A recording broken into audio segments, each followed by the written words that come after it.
नमस्कार प्रेक्षकांनो, ठरलं तर मग मालिकेमध्ये जबरदस्त ट्विस्ट येणार आहे। कल्पना प्रियाला जेलमधून सोडून आणणार आहे, कारण प्रियाने प्लॅनच तसा केलेला असतो। प्रियाने कल्पनाला जेलमधून पत्र दिलेलं असतं। त्यामध्ये तिने लिहिलेलं असतं की कल्पनाई, मी प्रेग्नेंट आहे आणि माझ्या पोटामध्ये अश्विनचं बाळ आहे। अश्विनने माझ्यावरती आरोप केलेले आहेत की हे बाळ माझं नाहीये, दुसऱ्या कोणाचं तरी आहे। त्यासाठी मी DNA टेस्ट करायला सुद्धा तयार आहे, पण हे बाळ अश्विनचंच आहे। सुभेदारांचा वंश माझ्या पोटामध्ये वाढत आहे।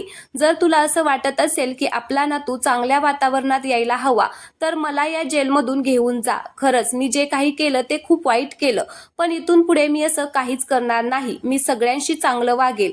मला माझ्या चुकीची शिक्षा मिळालेली आहे आणि त्यामुळे मला आता माफ कर आणि इथून घेऊन जा। आणि मला माहितीये तू तुझ्या नातवासाठी एवढं करशील।